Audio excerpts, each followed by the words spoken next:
Bienvenue à tous. Direction la Chine aujourd'hui dans Débat Doc et gros plan sur l'homme fort du pays, son président Xi Jinping. Avec le documentaire qui suit, Le monde selon Xi Jinping, de quoi découvrir le parcours chaotique de ce prince rouge aux allures affables, mais qui à grand renfort de nationalisme veut désormais faire de son pays la première puissance économique et militaire mondiale capable de supplanter l'Occident à la tête d'un nouvel ordre planétaire. Je vous laisse le découvrir et je vous retrouverai juste après avec le chercheur Antoine Bondaz, la sinologue Chloé Froissart et le journaliste Pierre Aski. Avec eux, nous nous interrogerons sur le projet politique de celui qui, depuis plus de 10 ans, concentre tous les pouvoirs dans l'empire du milieu. Bon doc.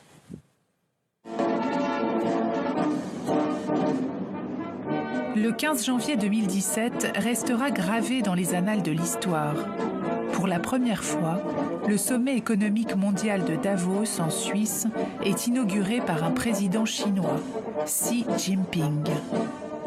L'événement est exceptionnel. Le leader du plus grand pays communiste du monde réussit un tour de force en donnant une leçon de libre-échange aux élites économiques mondiales. Ça a été un grand moment de communication, je crois, pour la Chine et pour le président chinois. La Chine accélère en quelque sorte et met en avant désormais la supériorité du modèle chinois. Xi Jinping est un leader très intelligent. Il saisit toutes les opportunités. Quand Xi Jinping va à l'ONU, ça se voit. Quand il voyage en Afrique, tout le monde le regarde. Il y a cette forme d'attractivité des grands leaders. N'oubliez jamais que Zhongguo en chinois, ça ne veut pas dire l'empire du milieu, ça veut dire le centre du monde. En mars 2018, à la surprise générale, Xi Jinping annonce qu'il ne rendra pas le pouvoir comme prévu, mais qu'il modifie la constitution pour devenir président à vie. C'est la première fois qu'un dirigeant chinois concentre autant de pouvoir depuis Mao. C'est l'alliance entre un système dictatorial et la Silicon Valley. Cela constitue une menace pour la civilisation mondiale. C'est la première fois qu'un dirigeant chinois use avec autant de force de la culture du secret. La diplomatie du Covid de M. Xi Jinping, c'est d'abord on dissimule, ensuite on nie, le temps de trouver une parade, une stratégie, et ensuite on l'impose. Confinement ou pas, le bulldozer chinois continue d'éradiquer et d'écraser les Ouïghours.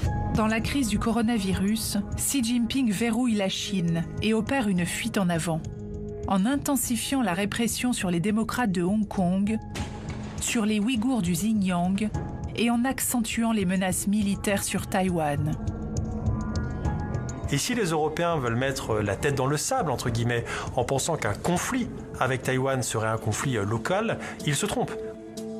Jamais la Chine n'a été aussi puissante, ambitieuse et autoritaire. Jamais la Chine n'a autant bouleversé l'équilibre mondial. Qui est Xi Jinping? D'où vient-il? Et quel monde est-il en train de construire sous nos yeux?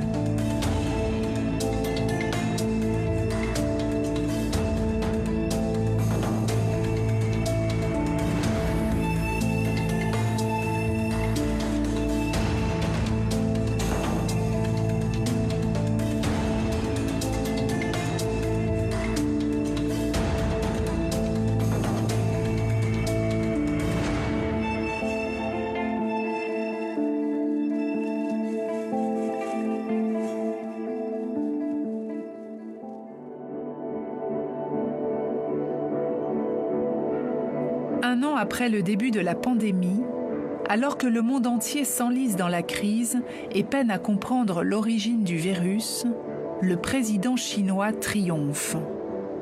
我们书写了抗疫史诗。中国迄今已向150多个国家提供抗疫援助，积极支持并参与疫苗国际合作。中国将继续同各国分享疫情防控有益经验。我国在世界主要经济体中率先实现正增长。 Dans ce musée installé à Wuhan, la ville d'où est partie la pandémie, Xi Jinping apparaît comme le héros d'une victoire historique et donne la leçon sur sa gestion exemplaire à l'avant-garde de la lutte planétaire. Xi Jinping veut montrer que la Chine s'est élevée au rang de grande puissance, que le modèle et le système chinois sont désormais capables de rivaliser avec l'Occident, voire de le remplacer. L'objectif pour la Chine, il est clair, et pour Xi Jinping, il l'est encore plus. La crise de la Covid-19 est utilisée pour mettre en avant cette efficacité du modèle chinois, pour mettre en avant le fait que ce modèle est capable de protéger la population et en même temps d'assurer un développement économique. Grâce à des hôpitaux sortis de terre en quelques jours, grâce à des mesures de confinement forcées, d'isolement, de traçage et de tests massifs obligatoires, Xi Jinping dit avoir sorti la Chine de la crise et remis le pays sur les rails de la croissance. En enfermant les gens, vous arrêtez la circulation du virus. Il n'y a aucun doute là-dessus. On ne sait pas d'ailleurs combien de gens ont été enfermés. Enfin, on le sait sur la province de Wuhan qui fait 90 millions d'habitants déjà. Hein. C'est déjà plus que la France. Vous imaginez 67 millions de Français enfermés chez eux pendant 1 an. Dans cette exposition à la gloire de Xi Jinping, aucune mention n'est faite des milliers de morts chinois de l'épidémie. Aucune mention de l'origine controversée du virus ou de la date d'apparition des premiers cas en Chine. Aucune mention non plus des dizaines de disparitions, arrestations ou emprisonnements des journalistes citoyens qui tentaient de témoigner dans leurs vidéos, au début de la crise, de l'agressivité du virus ou des dysfonctionnements du système.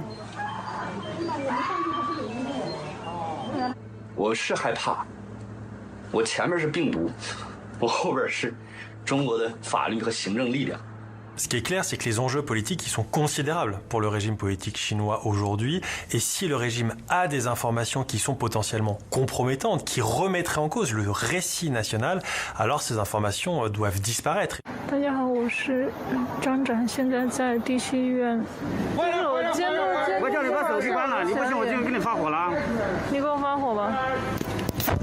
L'objectif, c'est de mettre en avant les succès de la Chine, c'est d'effacer évidemment les erreurs qui ont pu être commises et c'est de faire passer la Chine de responsable potentiellement de cette pandémie au pays qui a été capable de sauver, entre guillemets, la communauté internationale. Xi Jinping dit avoir gagné la bataille sur le virus. Mais à quel prix pour la population chinoise et mondiale et au nom de quelle idéologie ? Et si sa gestion de la crise du coronavirus était la parfaite illustration de sa conception du monde et de l'héritage qu'il s'est juré de défendre ?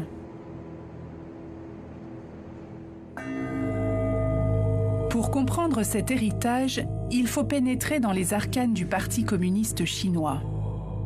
Xi Jinping y est entré comme on entre dans les ordres.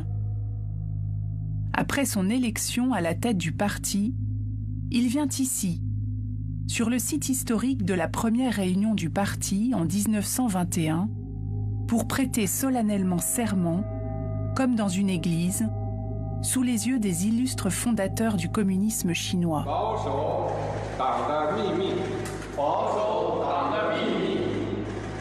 Xi Jinping est un serviteur de la mission du parti, un peu comme un prêtre catholique.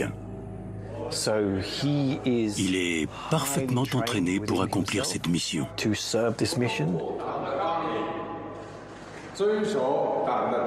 Il fait partie d'un système idéologique qui pense que son heure est venue. Xi Jinping a déclaré clairement que le communisme était la seule vérité. Le communisme ne doit pas simplement être réalisé en Chine, mais il doit être propagé dans le monde entier. Xi Jinping est le numéro 1 inamovible du plus grand parti communiste du monde. Il règne sur 90 millions de membres et place la loyauté au parti et donc à lui-même au-dessus de tout.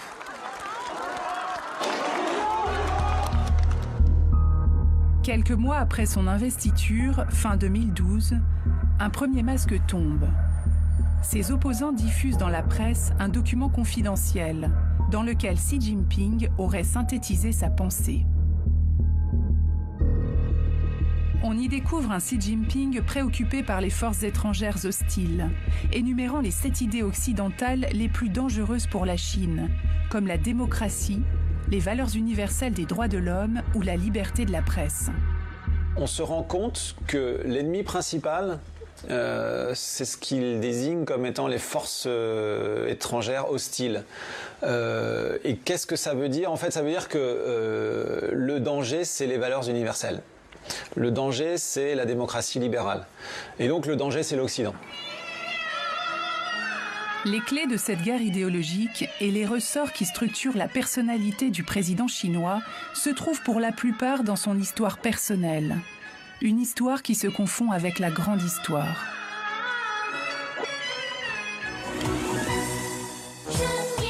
Xi Jinping est ce qu'on appelle un prince rouge. Il appartient à cette caste des fils de hauts cadres du Parti communiste. Xi Jinping est le fils d'un leader de l'élite politique, Xi Zhongxun. Sa jeunesse est privilégiée à Pékin. Il fréquente l'une des meilleures écoles, mais tout n'est pas rose. On dit que son père était très sévère. Il lui fait prendre son bain dans l'eau froide. Il est très ferme avec lui. En 1962, Xi Jinping, alors âgé de 9 ans, assiste à la descente aux enfers de sa famille. Son père est accusé par Mao de complot anti-parti. C'est le début d'une grande purge qui culminera pendant la révolution culturelle. Le père de Xi est violemment persécuté, exhibé au cours de séances d'autocritique de masse. Le jeune Xi Jinping passe du statut de privilégié à celui de traître. Quelques années plus tard, à l'âge de 15 ans, il est envoyé à la campagne, comme des millions d'autres jeunes instruits, que Mao veut faire éduquer à la dure par les paysans. Xi Jinping est expédié à des centaines de kilomètres de sa famille et de ses amis, dans un environnement où il est considéré comme un enfant de l'élite, qui a juste besoin d'être frappé et traité comme un paria, et même presque comme un domestique.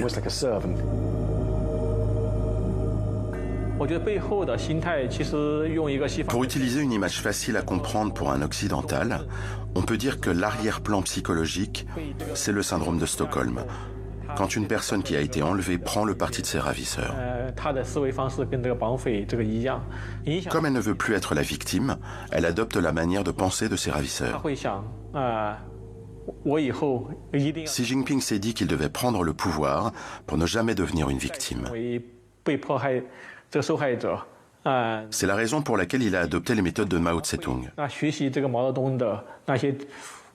Maintenant, on peut presque dire que c'est un petit Mao Tse-tung. Xi Jinping revient d'exil, déterminé à prendre sa revanche avec l'histoire et redorer le blason de sa famille. Il a 22 ans et une ambition, faire carrière dans la politique. C'est grâce à toutes les épreuves qu'il a surmontées que Xi Jinping a pu devenir le 3e grand héros du Parti communiste chinois. Après Mao Tse-tung et Deng Xiaoping. Comme le dit une expression chinoise, c'est après avoir trempé le fer 100 fois dans le feu qu'il se transforme enfin en acier. Je conseille à tous les pays du monde, aux Européens, aux Américains, de suivre l'exemple de la Chine. Cela ne sert à rien d'organiser un vote démocratique pour choisir un président. À 29 ans, il adopte une stratégie très appréciée par le parti. Repartir au plus bas de l'échelle et gravir les échelons de l'appareil un à un depuis la province. C'est le début d'une carrière politique qui va le mener au sommet.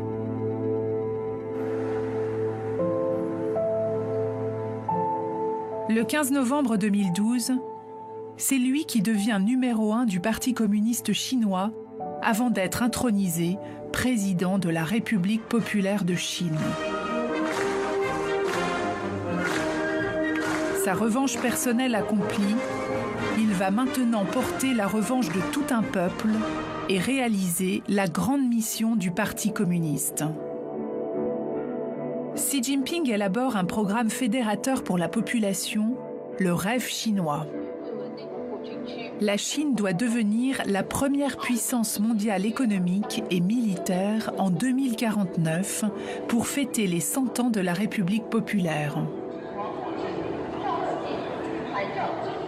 中华民族伟大复兴中国梦的时代，是我们日益走进世界舞台中央，不断为人类做出更大贡献的时代。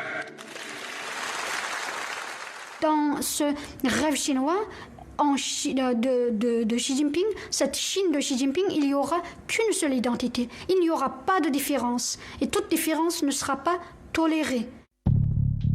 La première étape de cette unification passe par l'assimilation forcée des populations principalement ouïghours et musulmanes de l'immense région du Xinjiang.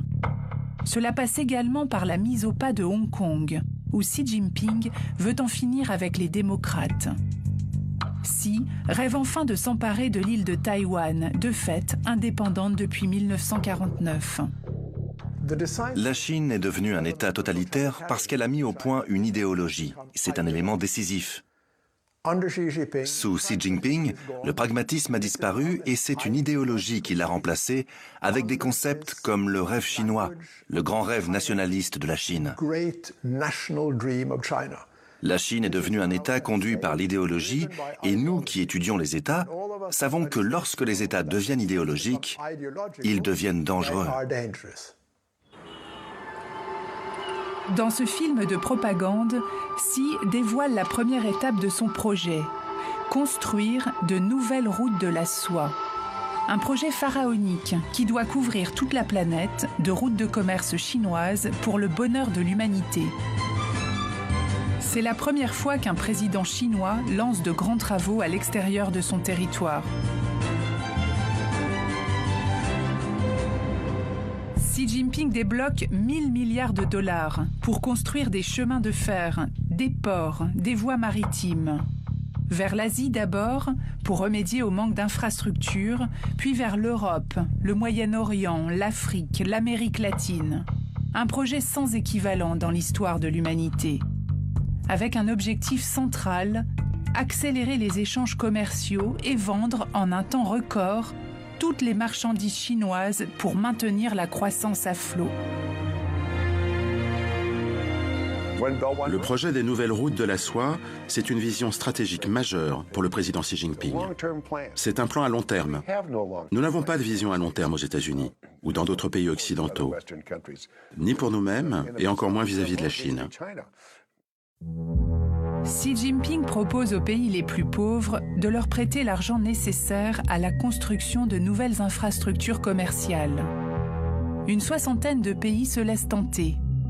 C'est l'histoire du Sri Lanka, un des premiers pays à accepter le prêt clé en main de Xi Jinping pour créer un gigantesque port au sud de l'île.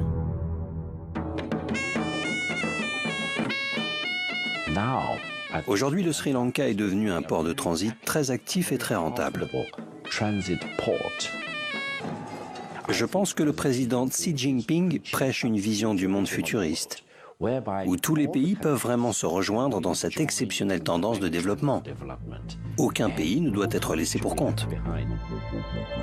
Mais derrière la promesse gagnant-gagnant de Xi Jinping, le Sri Lanka n'arrive pas à rembourser son prêt à taux trop élevé. Alors la Chine lui propose un nouveau contrat, en échange du rééchelonnement de la dette. Plutôt que de recevoir de l'argent en échange, Pékin a dit on va prendre le contrôle des activités portuaires pour 99 ans. Ça, c'est un exemple en fait, où on a un pays qui cède une portion de sa souveraineté sur une infrastructure critique. Malgré quelques contestations, Xi Jinping continue sa route vers l'Europe et les pays plus développés avec d'autres contrats et d'autres tactiques.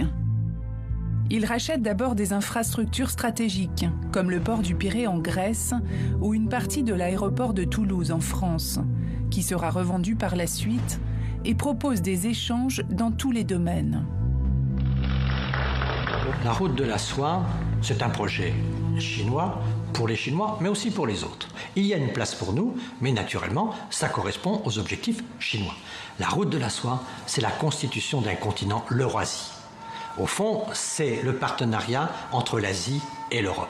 La route de la soie, c'est la colonne vertébrale de ce nouveau continent. L'Amérique a été le centre de gravité du monde. Maintenant, c'est l'Eurasie qui doit devenir le centre de gravité du monde. Ce sont les Allemands qui tirent les premiers la sonnette d'alarme en septembre 2016, après le rachat de KUKA, le fleuron allemand de la robotique. Die Initiative für eine neue Seidenstraße ist ja nicht das, was manche in Deutschland glauben, eine sentimentale Erinnerung an Marco Polo, sondern sie steht für den Versuch, ein umfassendes System zur Prägung der Welt im chinesischen Interesse zu etablieren. Le plus fidèle allié européen de Xi Jinping, le dirigeant nationaliste de Hongrie, Viktor Orbán, assume lui clairement son rapprochement avec la Chine. Il s'oppose régulièrement aux prises de position communes de l'Union européenne qui dénoncent les atteintes aux droits de l'homme du régime chinois. Lors de la crise du coronavirus, il commande des vaccins à la Chine avant même qu'ils ne soient validés par l'Union européenne et se fait symboliquement injecter le vaccin chinois devant les caméras. Un peu plus tard, il annonce que la Hongrie accueillera en 2024 le tout premier campus universitaire chinois en Europe. En cultivant des pays qui sont très dépendants de la Chine sur le plan économique, comme la Hongrie, comme la Grèce, comme la Serbie, on s'aperçoit que sur des questions comme les questions de droits de l'homme, les questions de Taïwan, du Dalai Lama, ces pays ont rompu avec la solidarité européenne et en fait se sont rapprochés de la Chine de manière inquiétante.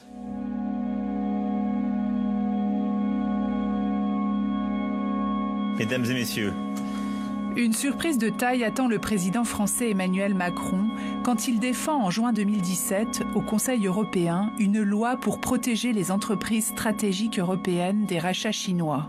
La juste concurrence est préférable à la loi de la jungle. Il s'est retrouvé en face de lui avec le Premier ministre portugais, un socialiste, qui a combattu ce projet. Et donc après, il est allé le voir et il lui a dit « Mais si un jour on m'avait dit que je serais là à défendre les travailleurs européens contre un socialiste portugais, je ne l'aurais pas cru. » Et le Premier ministre portugais lui a répondu « Lorsque le Portugal était au creux de la vague avec la dette, qui a racheté ces entreprises? Ce sont les Chinois. » Ils peuvent utiliser leur pouvoir économique pour empêcher les critiques concernant leur propre régime. Ce qu'ils voudraient exporter, c'est de l'influence. Et ce qu'ils veulent obtenir avant tout, c'est le silence. Ils veulent empêcher tout commentaire désagréable et qu'on reconnaisse leur politique internationale.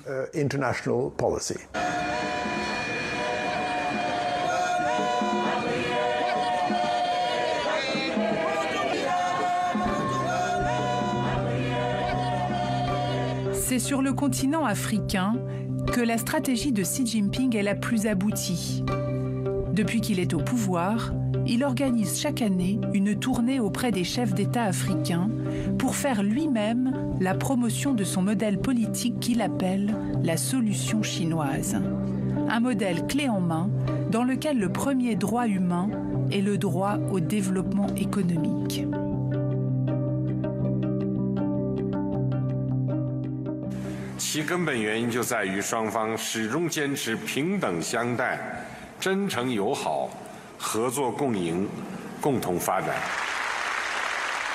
Dans un premier temps, les Chinois sont arrivés en Afrique à la recherche de matières premières. Xi Jinping y a ajouté une autre dimension, qui est la dimension justement de ce modèle chinois. Il y a une volonté de dire, regardez, nous avons réussi en 30 ans à sortir de la misère. Nous sommes devenus la deuxième puissance économique mondiale. Nous n'avons pas suivi la voie occidentale, nous n'avons pas ouvert notre système politique à la démocratie, mais nous sommes quand même riches, nous sommes quand même développés. Et donc voilà, ce système-là existe, c'est la solution chinoise et vous pouvez l'utiliser. Une sorte de capitalisme autoritaire avec un fort rôle de l'État, beaucoup de capital injecté. C'est un modèle qui plaît et il faut bien le dire qu'en Afrique, la Chine est extrêmement populaire. Depuis 2013, Xi Jinping a prêté plus de 120 milliards de dollars aux États africains. Il investit à tous les niveaux de la société, du pont le plus long d'Afrique jusqu'aux hôpitaux et aux écoles. En moins de 10 ans, Xi Jinping a réussi à créer des partenariats économiques et politiques avec plus de la moitié des pays africains.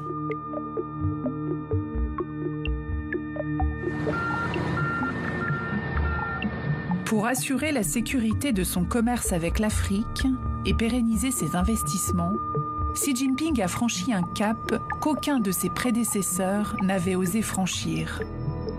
C'est à Djibouti, sur l'une des routes commerciales les plus fréquentées du monde, qu'il a décidé d'installer la première base militaire chinoise à l'étranger.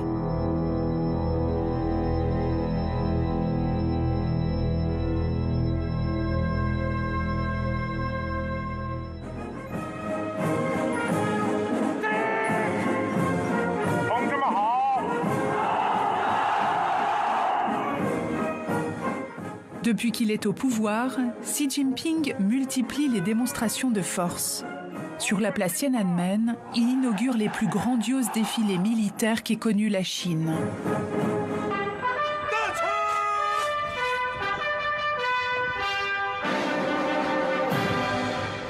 Pour avertir qu'il est en passe de rattraper son retard technologique, il dévoile en 2019 des missiles hypersoniques révolutionnaires, capables d'échapper aux radars américains, et de nouveaux missiles de dissuasion nucléaire intercontinentaux.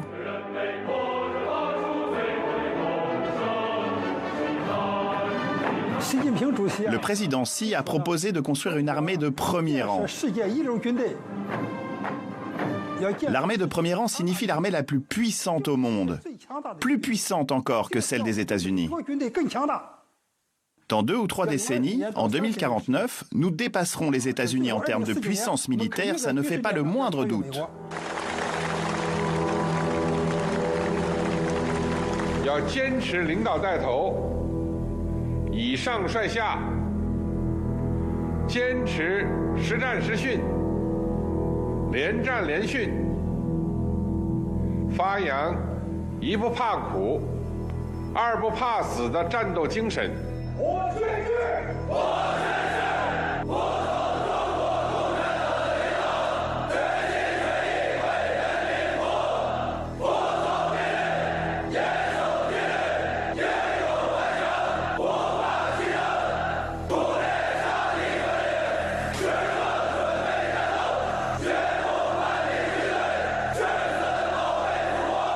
Ce que nous sommes susceptibles de voir, c'est une armée chinoise de plus en plus compétente, de plus en plus redoutable, de plus en plus conquérante et tournée vers l'extérieur. Et ce sera un grand défi pour le monde.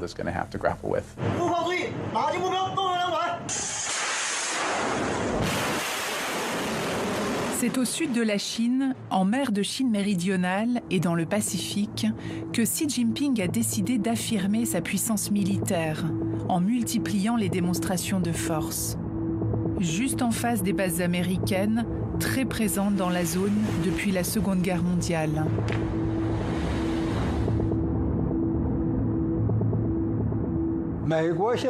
Après la Seconde Guerre mondiale, les États-Unis ont occupé l'océan Pacifique et encerclé la Chine.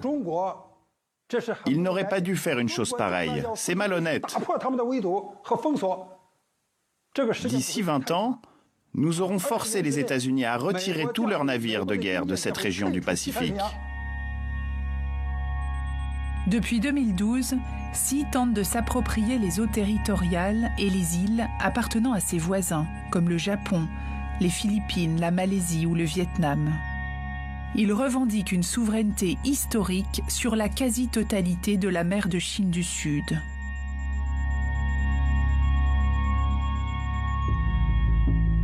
En transformant une série de récifs en îles artificielles, puis en bases aéronavales, Xi Jinping s'est peu à peu construit dans la zone une véritable base militaire.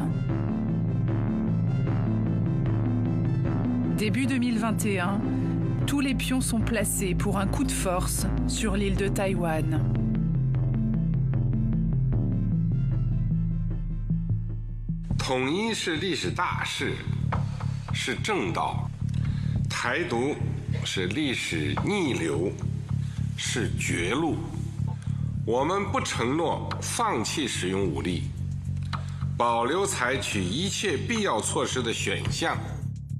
Ces entraînements au débarquement se déroulent juste en face de Taïwan, cette île que Xi Jinping s'est juré d'intégrer à la Chine. Ce problème traîne depuis trop longtemps. La Chine aurait dû se réunir avec Taïwan dès 1949. À mon avis, la seule solution est de mener une guerre contre Taïwan, une guerre de réunification. Parvenir à l'unification avec Taïwan, c'est indispensable pour Xi Jinping. Et c'est un objectif qui demeure aujourd'hui au fondement et au cœur du récit national imposé par le Parti communiste.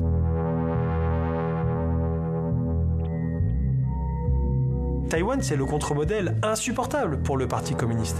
C'est le modèle pour tous les Chinois qu'un autre avenir, un autre système politique est possible et que la démocratisation d'une société chinoise, elle est évidemment possible.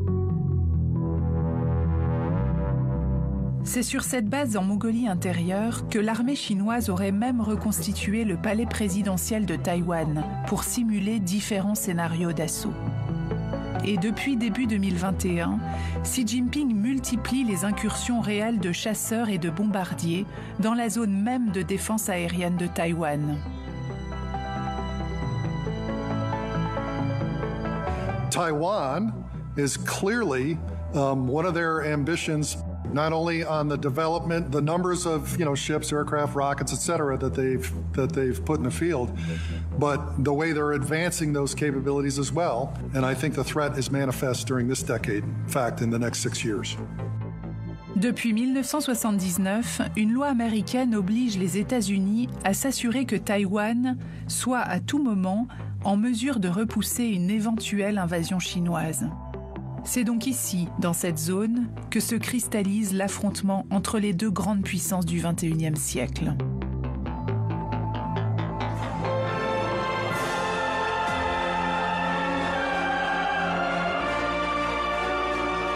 Fort de sa puissance militaire, Xi Jinping est maintenant prêt à affronter l'Occident sur le terrain des institutions internationales et à guider un nouvel ordre mondial.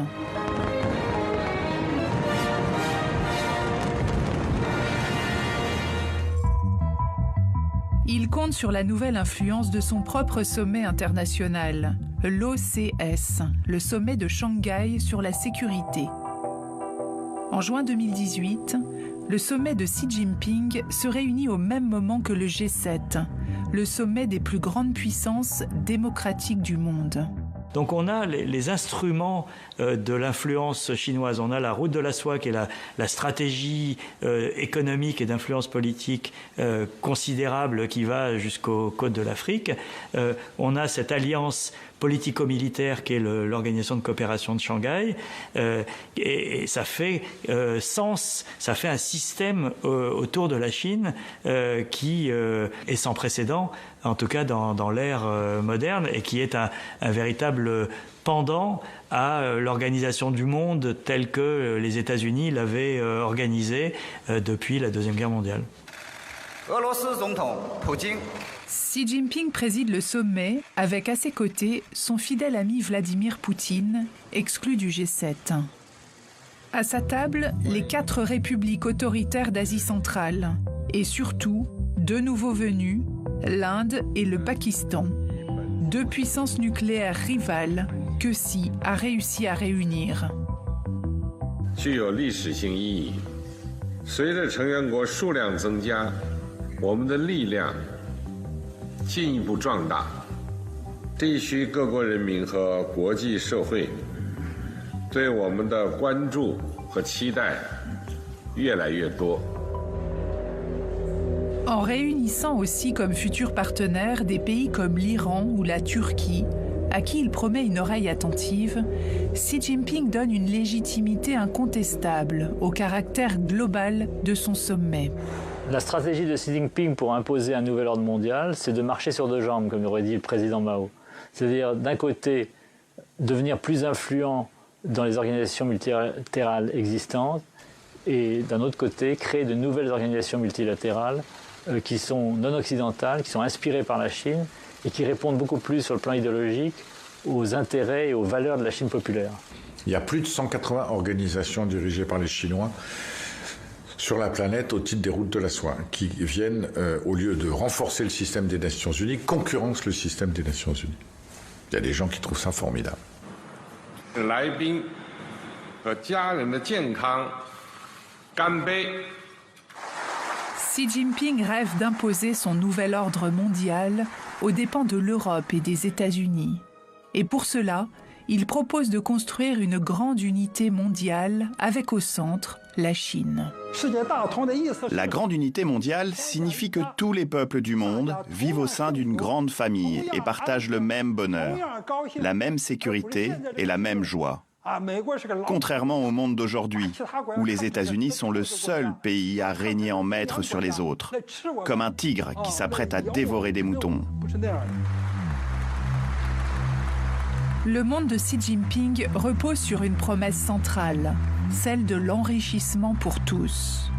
Mais en échange, pour atteindre ces objectifs, la société tout entière doit marcher dans la même direction, sans contre-pouvoir.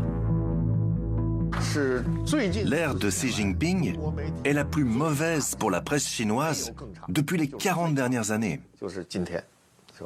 Au point où, dans la presse, vous trouvez très peu d'informations réelles, sans parler d'opinion critique. Les libertés d'opinion politique, de manifestation, de préférence sexuelle ou encore de religion sont sous surveillance.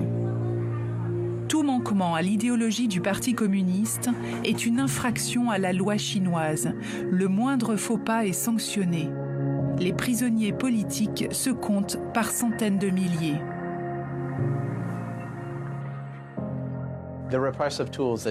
Tous les outils répressifs que Xi Jinping a mis en place depuis qu'il est au pouvoir, que ce soit la censure des médias chinois, d'Internet, des avocats et des militants des droits de l'homme, c'est quelque chose que Xi voit très clairement comme un mal nécessaire. Sa vision des choses, c'est que toute opposition aux règles du parti doit être réprimée très violemment. Depuis son arrivée au pouvoir, Xi Jinping s'est attaqué à Hong Kong, ce qu'aucun dirigeant avant lui n'avait osé faire. Cette enclave semi-démocratique, jusque-là préservée par un état de droit, hérité de la colonisation britannique, subit désormais une restriction toujours plus grande de ses libertés.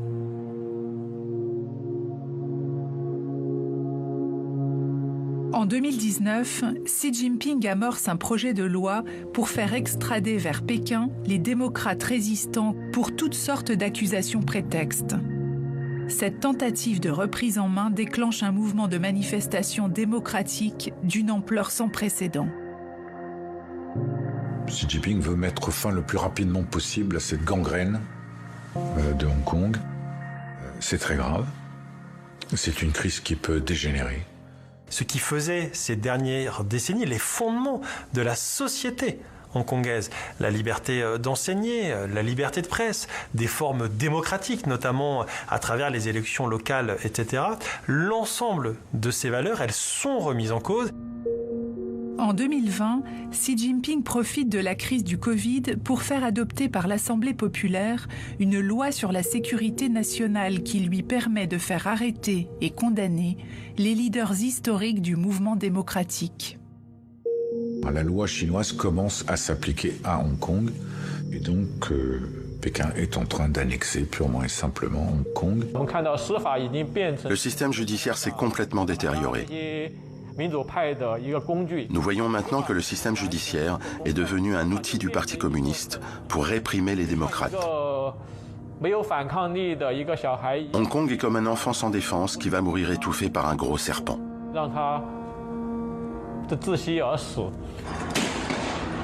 C'est ce contrôle total, ce contrôle totalitaire qu'on voit se développer à Hong Kong aujourd'hui. La répression a été brutale.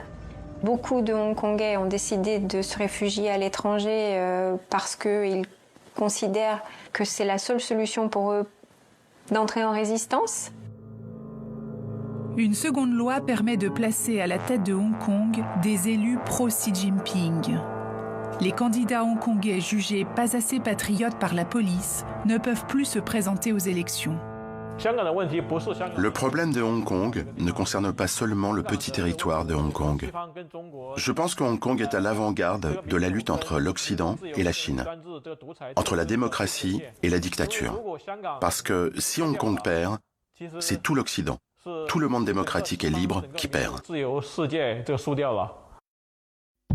Xi Jinping croit à une nation chinoise unifiée dans le patriotisme et la loyauté au parti. Dans cette société, toutes les minorités religieuses doivent être assimilées à la culture dominante, de gré ou de force. Au Xinjiang, à l'ouest de la Chine, ce sont plus de 10 millions de Chinois, Ouïghours et Kazakhs, musulmans et turcophones, qui posent problème à Xi Jinping. Dans cette région conquise par Mao en 1950, les Ouïghours rêvent toujours d'indépendance. En 2014, après une vague d'affrontements et d'attentats visant l'État chinois, Xi Jinping décide de régler la question ouïghour une fois pour toutes. Il lance, dans le plus grand secret, un plan très précis pour soumettre les minorités musulmanes de la région. En 2014, Xi Jinping a fait une visite en région ouïghour. Et ça a été beaucoup médiatisé, notamment sa visite chez les militaires en montrant des outils de torture, en disant qu'il fallait éradiquer toute menace à l'unité du pays. La population ouïghour a commencé à être diabolisée dans toute la Chine, montrée de doigt comme une population dangereuse, donc à exclure du reste de la population. Xi Jinping envoie au Xinjiang 1 million de fonctionnaires chinois pour contrôler les maisons ouïghours, espionner leurs pratiques, ficher et dénoncer le moindre signe d'insoumission idéologique ou culturelle. 500 000 enfants auraient été éloignés de leur famille. Dans le même temps, plus de 300 camps de détention sont spécialement construits, à la hâte et dans l'ombre. Des camps de rééducation idéologique, des camps de travail forcé et des prisons haute sécurité. Une véritable politique de la terreur. L'appellation des camps, c'est toute une stratégie de communication. Bien sûr, la Chine ne les appelle pas des camps. C'était des hôpitaux. Donc, lorsqu'on demande les nouvelles de telle ou telle personne, la réponse c'était souvent « Ah oui, il est malade, il est parti à l'hôpital ». C'était ça le langage utilisé. Les Ouïghours étaient considérés comme des malades, atteints du virus de l'islam. Dans ces camps, les Ouïghours subissent un véritable lavage de cerveau.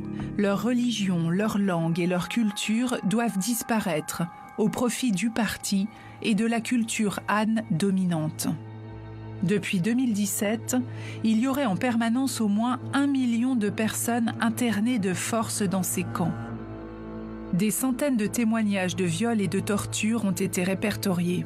Alors selon les données qui sont disponibles, il y aurait donc non seulement des camps d'internement, mais aussi du travail forcé, des stérilisations forcées, la destruction d'une partie du patrimoine culturel et plus largement une surveillance de masse de la population. Ce sont des violations de fait des droits de l'homme, potentiellement des crimes contre l'humanité. Le gouvernement américain et les parlements britanniques, canadiens et néerlandais sont les premiers à qualifier la répression des Ouïghours de génocide. La politique actuelle de Pékin au Xinjiang, elle reflète une chose sur la personnalité de Xi Jinping. C'est qu'il est prêt à accepter les risques considérables que la mise en œuvre d'une telle politique fait jouer sur l'image de la Chine à l'étranger, mais aussi sur les relations de la Chine avec certains pays, notamment les pays occidentaux. Ce qui est certain, c'est que ce qui se passe pour les Ouïghours actuellement, c'est l'enfermement le plus important de masse que le monde a connu depuis la Deuxième Guerre mondiale. Le Xinjiang est désormais la région la plus surveillée au monde et un laboratoire pour le contrôle de la population chinoise dans son ensemble.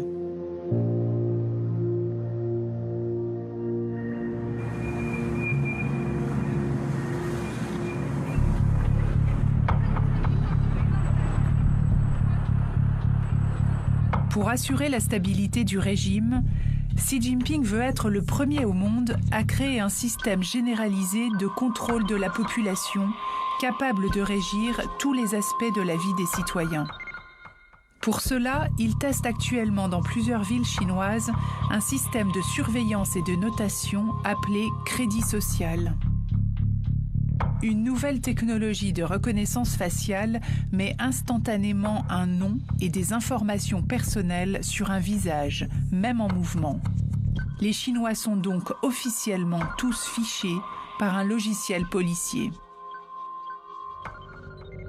Chaque citoyen dispose d'un capital de 1000 points. À chaque action, dans sa vie privée ou professionnelle, sur son compte bancaire ou sur les réseaux sociaux, le système lui attribue une sanction ou une récompense et note des gains ou des pertes de points. Si vous avez une mauvaise notation parce que vous avez critiqué le président sur un réseau social, que vous avez fait preuve d'indiscipline dans votre travail, etc., il y a des professions qui vous seront interdites. Vous ne pourrez pas être enseignant, vous ne pourrez pas être policier, vous ne pouvez pas être cadre du parti ou cadre d'une entreprise. De nombreux nouveaux médias comme Facebook prennent en compte les instructions de la Chine. Il y a 2 jours, j'ai publié sur Facebook un texte critiquant le Parti communiste chinois, mais sans propos haineux ou violents. Pourtant, j'ai reçu une notification de Facebook me disant que mon compte était suspendu pendant 24 heures. Donc, même si je vis aux États-Unis, je n'ai pas la liberté totale de critiquer le Parti communiste chinois. Le Parti communiste chinois a déjà commencé à affaiblir les valeurs des droits de l'homme et de la liberté d'expression au niveau mondial.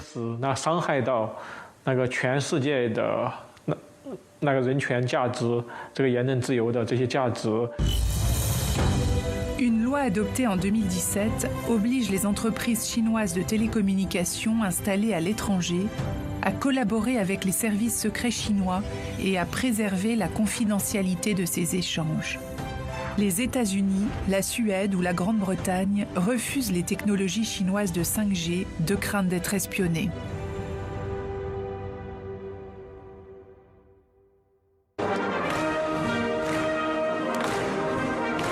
Président à vie depuis 2017, Xi Jinping poursuit, étape après étape, son plan pour faire de la Chine la première puissance économique, technologique et militaire mondiale.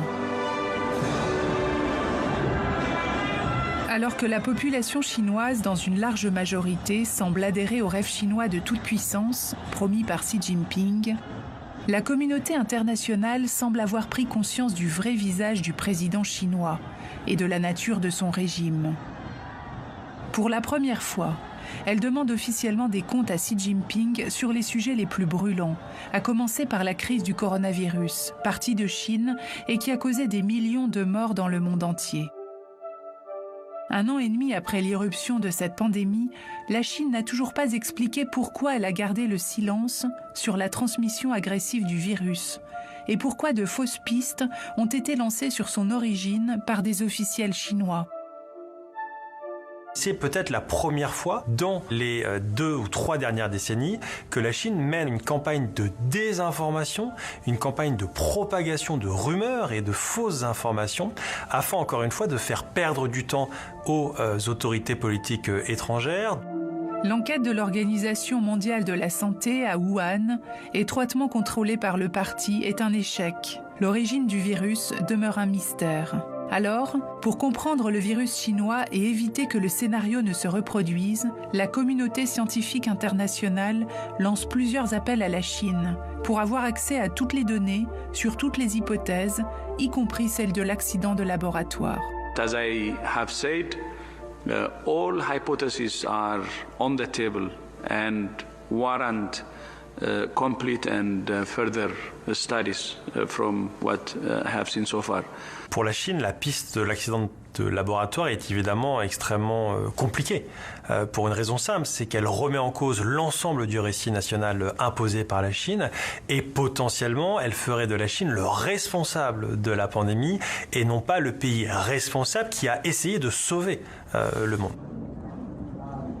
Lors de la première rencontre entre le gouvernement Biden et le gouvernement Xi Jinping en Alaska, en mars 2021, le climat n'a jamais été aussi glacial. Today, we'll have an opportunity to discuss key priorities, both domestic and global. We'll also discuss our deep concerns with actions by China, including in Xinjiang, Hong Kong, Taiwan, cyber attacks on the United States, economic coercion toward our allies. Each of these actions threaten the rules-based order. 任何诋毁中国社会制度的做法都是徒劳的。美国有美国式的民主，中国有中国式的民主。 Pour la première fois, nous avons affaire à un dirigeant et à un pays puissant, la deuxième économie du monde, militairement extrêmement armé, qui assume une rupture. Jusque-là, les régimes autoritaires prétendaient respecter les valeurs universelles des droits de l'homme. Xi Jinping a dit non, non, c'est fini. Les droits humains, ça ne s'applique pas en Chine. Ça ne nous concerne plus. N'essayez pas de nous convaincre, nous assumons cette rupture. I've known Xi Jinping for a long time. Doesn't have a democratic with a small d bone in his body, but he's a smart guy. Un bras de fer s'engage entre la Chine et les pays occidentaux. Le président des États-Unis appelle à un front uni des démocraties pour défendre leurs valeurs. De manière concertée avec les États-Unis, le Canada et le Royaume-Uni, l'Union européenne prend les premières sanctions contre la Chine depuis le massacre de Tiananmen, visant les officiels chinois accusés de participer à la répression des Ouïghours. Il n'y aura pas de changement dans la détermination européenne à vouloir défendre les droits de l'homme et à vouloir répondre aux violations sérieuses et aux abus partout où ils sont commis. Pour contrer les menaces militaires de Xi Jinping sur Taïwan, les Américains intensifient les exercices militaires de l'Alliance Indo-Pacifique avec le Japon, l'Australie, l'Inde et la France. L'idée selon laquelle, pour certains, un conflit dans le détroit de Taïwan se limiterait à la Chine et à Taïwan est une erreur. Il y aurait de fait un conflit soit global ou en tout cas un conflit aux conséquences globales. De son côté, Xi Jinping multiplie les exercices militaires conjoints avec la Russie et ses nouveaux alliés.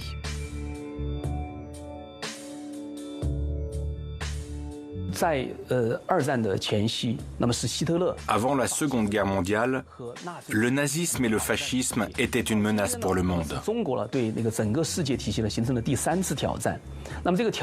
Aujourd'hui, c'est la Chine qui lance un nouveau défi au monde démocratique, avec un mélange de fascisme, de tradition impériale chinoise et de totalitarisme technologique.